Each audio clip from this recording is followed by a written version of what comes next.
So guys, welcome to my channel Bonusree Educative Classes. It's me Bonusree, and if you have not subscribed to my channel, please do subscribe it.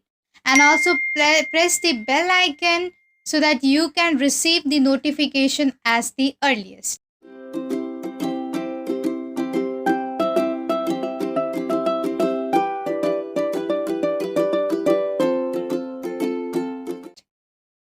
जैसे कि आप लोग ने thumbnail में देख ही लिया होगा, आज हम लोग इस वीडियो में द हड़प्पन सिविलाइजेशन इसके ऊपर डिस्कस करने वाले हैं। तो आप सबको जैसे पता है कि Harappan civilization is quite a vast topic, but at the same time it's quite interesting. Video में बने रहिए एंड आई होप आप सबको ये वीडियो बहुत ही अच्छा लगे।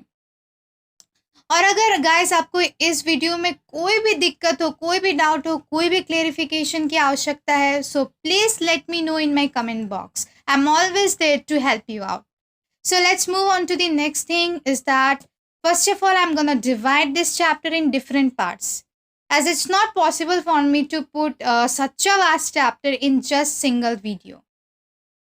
इसलिए कर रही हूँ ताकि आप लोग के बीच में कोई कन्फ्यूजन ना क्रिएट हो, ना तो वीडियो लेंदी बने और ना तो आप सबको बोर लगे, और आपकी बेटर और इजी अंडरस्टैंडिंग की वजह से I am gonna upload this video in 3 different parts. तो सबसे पहले let's know the topic which we have to cover for this topic. The topics are subsistence strategies. Second is the planning structure of Mohenjo-daro. Third is the tracking social differences. Fourth is the craft production. Fifth is the strategies for procuring materials. Sixth is the sales, scripts, and weights. Seventh is the ancient authority. Eighth is the end of civilization. And ninth, the last topic, is the discoverer. The different discoverer who discovered the Harappan civilization. तो सबसे पहले guys, Harappan civilisation, जैसे कि आप सबको पता है, the Harappan civilization is the first civilization of Indian history. तो हड़प्पन सिविलाइजेशन को और एक नाम से जानते हैं, that is the Indus Valley Civilisation. Indus Valley Civilisation इसलिए क्योंकि ये सिविलाइजेशन जो था, it was been situated near the Indus river. So इस साइट्स के इंपॉर्टेंट डिफरेंट साइट्स हैं Afghanistan, Jammu, Baluchistan, that is in present day Pakistan, and Gujarat. तो सबसे पहले जो हड़प्पन सिविलाइजेशन था, it was dated between 2600 and 1900 BCE. So it was situated in 2600 to 1900 BCE. So let's move to our first topic. The first topic is the subsistence strategies. तो guys, subsistence strategies किसे कहते हैं? It means that उन लोग किस चीज़ के ऊपर dependent थे, कैसे अपना लाइवलीहुड चलाते थे, क्या खा के उन लोग सर्वाइव करते थे. So the Harappans used to eat wide range of plants and animal product including fish. Harappans जो थे बहुत सारे wide range of plants and animal products खाते थे इंक्लूडिंग फिश. ठीक है, उन लोग बहुत से प्लांट्स से प्रोडक्ट्स को कंज्यूम किया करते थे. जनरली उस टाइम में क्या होगा, हड़प्पन्स जो थे उन लोग हंटर्स होंगे या फूड गैदरर्स होंगे जो ऑब्टेन देयर फूड. तो नेक्स्ट थिंग इज दैट जो आर्कियोलॉजिस्ट है, उन्होंने हड़प्पन साइट से बहुत से व्हीट ग्रेन्स को निकाला है, जैसे कि wheat, barley, lentils, chickpea, sesame seeds, millets are found from Gujarat. ये सबसे इम्पॉर्टेंट चीज़ है, ये MCQ में आ सकता है as a 1 marks question in your coming exam, that from where is the millets traces are found. It was generally been found from the Gujarat. इसके साथ साथ आर्कियोलॉजिस्ट को एनिमल्स बोन्स भी मिले थे, जैसे कि bones of cattle, sheep, goat, buffalo, pig, deer, boar and घड़ियाल. तो हड़प्पन्स जो थे, they used to hunt these animals and used to obtain meat from themselves to consume it or to help in their survival.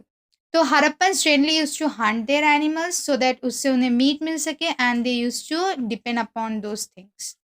So let's move to our next topic. Next topic is the agricultural technologies. तो जैसे कि मैंने आप सबको बताया कि उस time में शायद से लोग हंटिंग गैदरिंग से ही सर्वाइवल करते थे, but beside this archaeologist also found the traces of agriculture. इससे पता चलता है कि Harappans use to practice agriculture. इसके बहुत से एविडेंसेस है. Let's see. Terracotta model of plough have been found at the site from Cholistan and Banawali in Haryana. हमें टेराकोटा मॉडल ऑफ लॉ मिला है generally from Cholistan and Banawali that is situated in present day Haryana. So ये सब points बहुत ही important है guys. This में come as a 1 marks question as a MCQ in your exam. Please to have a check over it. So next thing is that archaeologist ने और भी evidence find किए like the plough field at Kalibangan in Rajasthan. Kalibangan से उन्हें plough field मिला है. जो field था वो कैसा था? It was a 2 sets of furrow intersecting at right angles. ऐसा क्यों बनाया गया होगा? ताकि 2 डिफरेंट क्रॉप्स को उन लोग एक साथ उगा सके. Okay, now let's move to the next thing. Next thing is that the most of the Harappan sites जो थे वो इरिगेशन पे डिपेंडेंट थे, इरिगेशन प्रैक्टिस करते थे फॉर एग्रीकल्चर. हमें ट्रेसेस ऑफ कैनल्स भी मिले from the Harappan site. Generally that was from शोटुघई इन अफगानिस्तान. अफगानिस्तान से हमें ट्रेसेस मिले फॉर कैनल्स. नेक्स्ट ट्रेसेस जो हमें मिले हैं that is the water reservoirs. Water reservoirs were been found from Dholavira in Gujarat which was generally use to store water for agriculture. जो water reservoir थे वो किस पर्पस के यूज करते थे? Generally to store water so that उन लोग agriculture में यूज कर सके. सो आई होप इतना तक आप सबको क्लियर हो. अगर नहीं हो please let me know in my comment section कि क्या डाउट रह गया, क्या क्लैरिफिकेशन और चाहिए, और कुछ कमी लगे तो please let me know. So let's move to our next topic. Our next topic is the planning structure of Mohenjodaro. Mohenjodaro के प्लानिंग स्ट्रक्चर पर थोड़ा गौर किया जाए. जैसे कि आप इस पिक्चर में देख सकते हैं, वहाँ पे 2 टाइप से डिवाइड किया गया था. आर्किटेक्चर को 2 डिवीजन किए गए थे.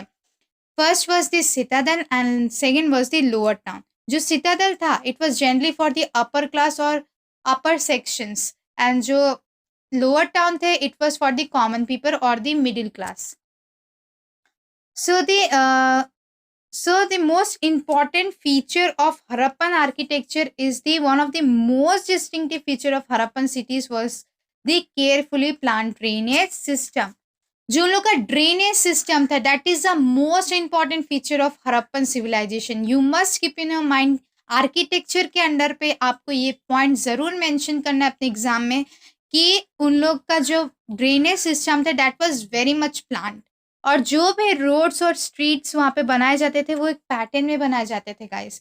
That pattern name was the grid pattern. Grid pattern यानी ऐसा पैटर्न जो कि इंटरसेक्टिंग हो at right angles, in right angles पे इंटरसेक्ट हो. जिस तरीके से भी हम देखें that must intersect in the right angles. Okay, और वहाँ पे जितने भी हाउसेस थे every houses were been connected with the drains. क्यों? For the easy flow of the domestic water. So let's move to our next topic. The next topic is the domestic architecture. जैसे कि मैंने आप सबको बताया कि lower towns जो थे वो जनरली क्या थे? They were the residential buildings. उन लोग रेसिडेंशियल बिल्डिंग्स थे. और इसका फीचर क्या था? Every residential building had a courtyard. Courtyard क्या था? वो हर एक घर के बीचों बीच में बनाए जाते थे. जितने भी रेसिडेंशियल बिल्डिंग्स हैं उनके बीचों बीच में एक कोर्टयार्ड रहता था. वो कोर्टयार्ड किस पर्पस के लिए यूज किया जाता था? It was the centre of activities for cooking and weaving. Cooking and weaving के लिए इसे इस्तेमाल किया जाता था. और द मोस्ट इम्पॉर्टेंट थिंग दोस्तों, आप हैरान हो जाओगे कि उस टाइम में भी लोग अपने प्राइवेसी के लिए बहुत ही ज़्यादा कंसर्न थे.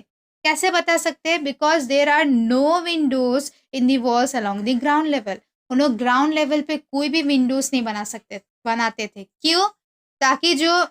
ताकि जो आउटसाइडर है उन्हें कोई डायरेक्ट व्यू ना मिल पाए जो कोर्टयार्ड में चल रहा हो. ओके, और यहाँ पे जितने भी हाउस थे they had their own bathrooms. और जो बाथरूम्स थे वो ब्रिक्स के बने हुए थे. और हमें स्टेयरकेसेस के भी कुछ ट्रेसेस मिले हैं ऐसे रेसिडेंशियल बिल्डिंग्स के. And the most important thing, scholars had estimated the total number of wells in Mohenjodaro about 700. ये आ सकता है कि कितने वेल्स एस्टिमेट किए गए थे from Mohenjodaro? They were generally 700 wells. Okay, please keep it in your mind.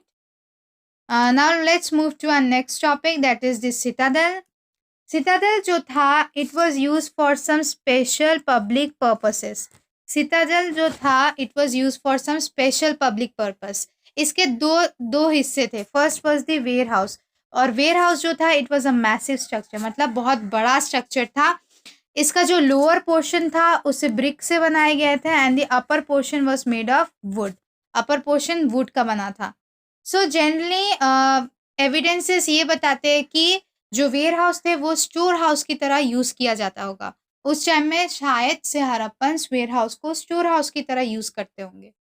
And the next is the Great Bath Complex. Great Bath Complex was a large rectangular tank that was being surrounded by corridor on all its four sides. तो corridor से surround किया गया था, और इसे किस चीज से बनाया गया था? ब्रिक से। और ब्रिक्स में उन्होंने मोटार और जिप्सम भी यूज किया था ताकि जो स्ट्रक्चर है वो बहुत ही ज्यादा मजबूत बन सके। और इसमें और हम क्या क्या फीचर्स देखते हैं? We can see that there were 8 bathrooms. वहाँ पे 8 बाथरूम्स थे, और जितने भी बाथरूम्स थे every bathroom was been connected with a drainage pattern. So जैसे कि आप लोग पहले से देखते आ रहे हो कि हड़प्पा में जो भी आर्किटेक्चर थे, जैसे कि building structures, houses, everything got connected with the drainage system. And the uniqueness of citadel was that it was used for ritual bath. जो रिचुअल बाथ के लिए यूज किया जाता था सिटाडेल को for some religious purpose. Okay, I hope इतना तक clear है। अगर नहीं है please let me know in my comment section. So let's move to our next topic and the last topic of this video, that is the tracking social difference. So आप लोग चिंता मत कीजिए एंड प्लीज डोंट वरी, इसके आगे का जितना भी टॉपिक बचा है आई am gonna upload in my next video. So stay tuned and please subscribe my channel and please support me. So let's follow to our next topic, that is tracking social differences. इसके basis पे हमें first thing जिससे हमें social differences के बारे में पता चलता है इज दी बुरियल्स। जैसे कि गाइस आप सबको पता है बुरियल्स क्या है। Generally it was a type, burials वो होते हैं जहाँ पे डेड बॉडीज को बरी किया जाता है, ठीक है, मरने के बाद। बट इससे भी हमें बहुत से ट्रेसेस पता चलते हैं सोशल डिफरेंसेस के बेसिस पे। कैसे? उस टाइम में जो हायर सेक्शंस वाले थे उनका कोई भी बिलोवेड का अगर डेथ हो जाए तो उन लोग सिर्फ और सिर्फ डेड बॉडी को नहीं रखते थे।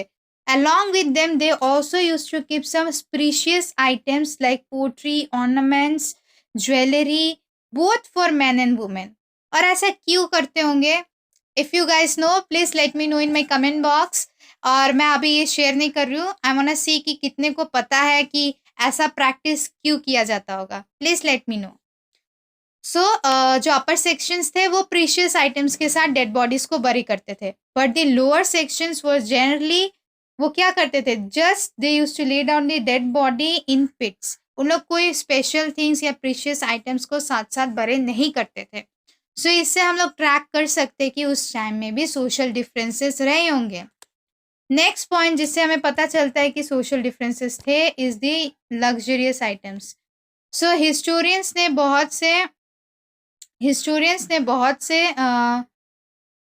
से ऐसे ट्रेसेस फाइंड आउट किए हैं लग्जरियस आइटम्स के।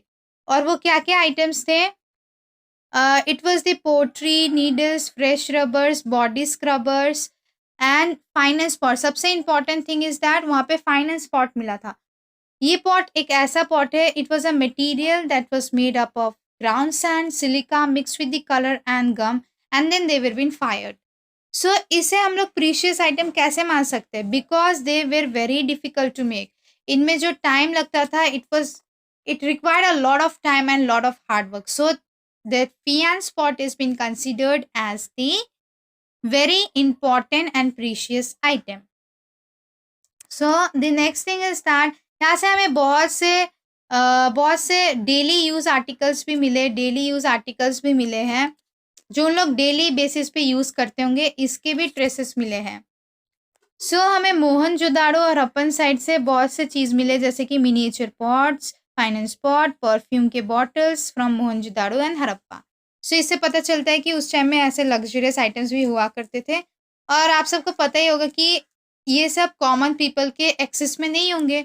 ये सब जो high standard people, upper class थे, ऑब्वियसली उन लोग ही ऐसे चीज़ें को रखते होंगे। सो इसके साइड पे आप देख सकते हैं एक बॉक्स है जिसमें हुआर्ट्स के बारे में बताया गया है। सो हुआर्ट्स जनरली क्या थे? They are the object that were kept carefully by the people, often inside containers such as pots. Such huards can be of jewelry or metal objects saved for reuse by the metal workers.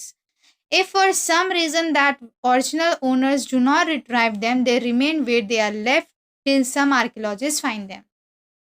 So guys क्या था हुआर्ट्स? हुआर्ट्स एक ऐसा type का container, हम लोग एक pot की तरह मान सकते हैं, जिसमें जनरली जो हड़प्पन्स थे उन लोग मेटल ऑब्जेक्ट्स रखा करते थे या फिर ज्वेलरी, ताकि जो मेटल वर्कर्स है वो उन्हें वापस से कभी भी ज़रूरत पड़े तो उन्हें रीयूज़ कर सके या फिर डिफ़िकल्ट टाइम्स के लिए यूज़ कर सके। सो ये बहुत इम्पोर्टेंट है एंड आई गेस ये एग्ज़ाम में दे सकते हैं as a MCQ that what is हुआर्ट, और as a short answer that what is Huard, what do you mean by Huard. So guys, this way we came to the end of our video and I hope आप सबको ये अच्छे से clear हुआ होगा। ये टॉपिक्स जितने भी मैंने आज कवर किए हैं, अगर नहीं हुआ है please let me know your doubts and whatever problem you are being facing and I am always here to clear it up. And अगर आपको कोई और दूसरे टॉपिक में भी वीडियो चाहिए please let me know in my comment box, मैं ज़रूर उस टॉपिक पे एक वीडियो बनाऊंगी। और इसके जितने भी बाकी के पार्ट्स हैं I am gonna upload in my next video. Please do subscribe my channel and press the bell icon ताकि आप सबको पता चल सके कि मैं कब अपलोड कर रही हूँ video. And please support me guys and keep watching my videos. And आप इंस्टाग्राम अकाउंट में भी मुझे फॉलो कर सकते हैं फॉर मोर अपडेट्स, उसका लिंक मैं डिस्क्रिप्शन बॉक्स में ज़रूर दे दूंगी। Please to follow me in my Instagram ID as well. So I hope ये वीडियो आप सबको अच्छा लगा है। इफ अगर अच्छा लगा है please hit the like button, do share my video and subscribe my channel and please do comment. So thank you for watching. जय हिंद, जय भारत।